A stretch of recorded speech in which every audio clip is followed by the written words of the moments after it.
Ever wondered what happens when two boxing titans collide in the ring? Brace yourselves, because it's about to get explosive. The world has been eagerly awaiting the showdown between Canelo Alvarez and Jermell Charlo, a face-off that promises to be the stuff of legends. It's time for the ultimate test of grit and guts as we delve into the breakdown of the epic clash between these boxing behemoths. In one corner, we have Canelo Alvarez, a fierce Mexican warrior who's carved his name in boxing folklore. But standing in his way is Jermell Charlo, a tenacious American powerhouse who can deliver knockout blows with brutal precision. This fight isn't just about belts and glory, it's about legacy and immortality. So fasten your seatbelts as we take a deep dive into the breakdown of Canelo Alvarez versus Jermell Charlo, a fight that will redefine the sport of boxing. Let's dive straight into it. Guess what? Canelo Alvarez is back at it again. No surprises there, right?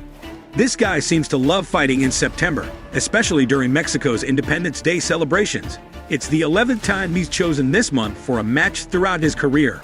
Remember back in 2013 when he was just 23 and faced off against Floyd Mayweather Jr. in his first significant pay-per-view event?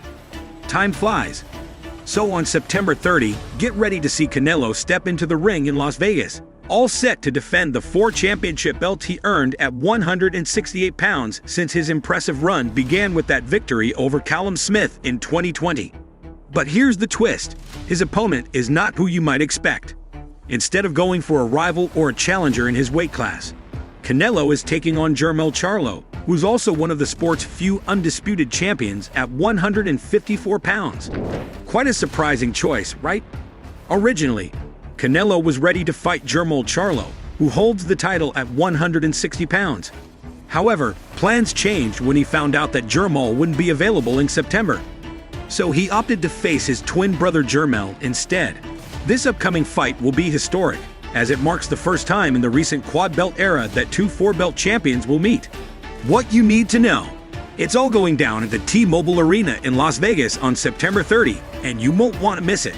Canelo may not hold the #1 spot in the ring's pound-for-pound rankings, but let's be real, he is a top-tier fighter, combining incredible in-ring skills with mainstream recognition and pay-per-view street cred.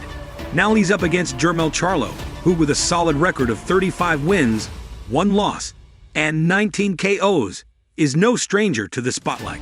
Some folks are saying he might just have a chance against Canelo. Tail of the tape. Let's take a look at the tail of the tape for the much-anticipated showdown between two boxing titans.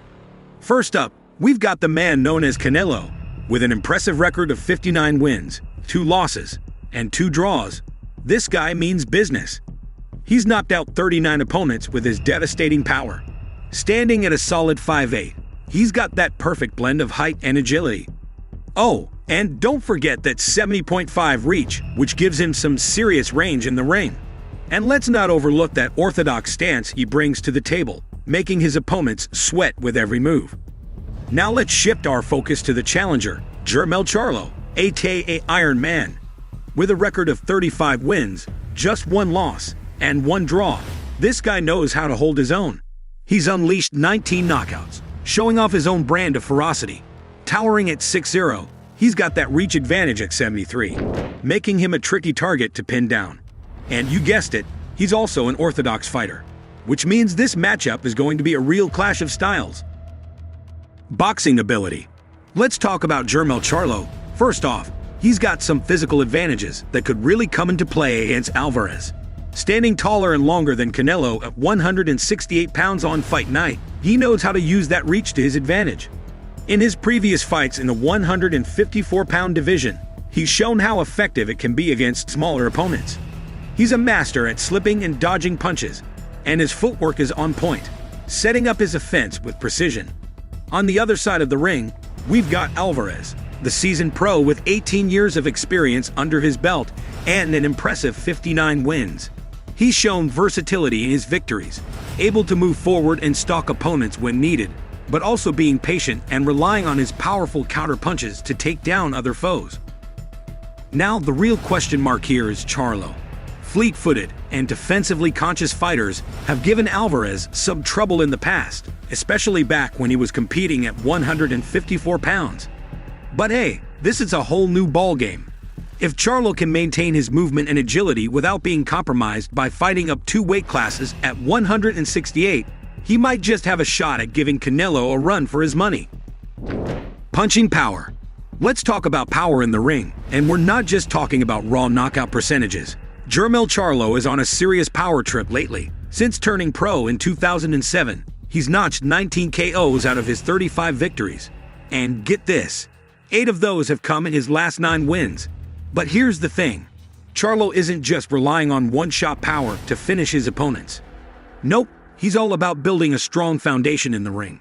He's been landing those KOs around the midpoint of his fights or even later, proving that he's not just a quick knockout artist. Now let's not forget about Canelo Alvarez, who's got 39 KOs in his 59 victories.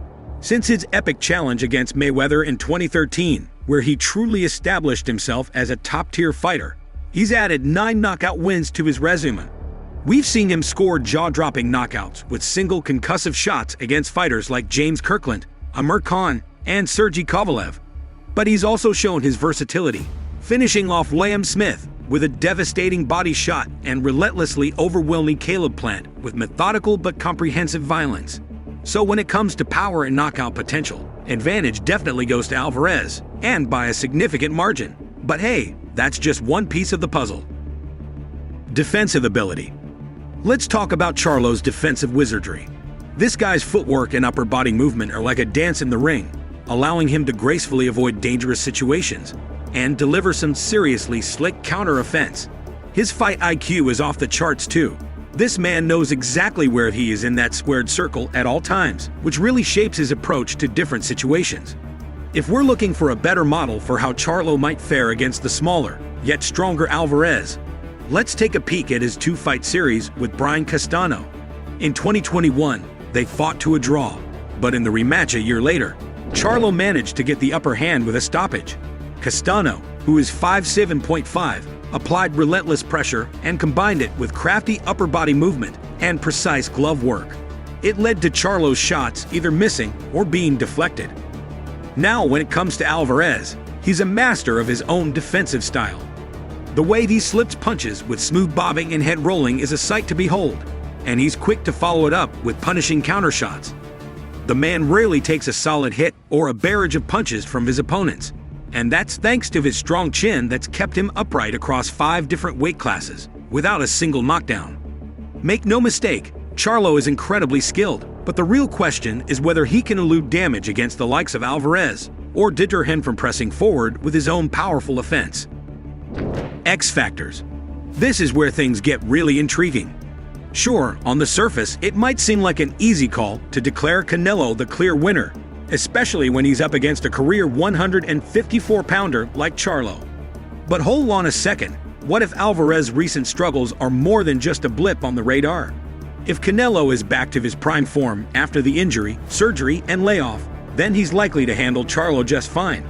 But those little scratches on the surface are actually signs of age and decline. Then there's a chance he might be in for an unwelcome surprise.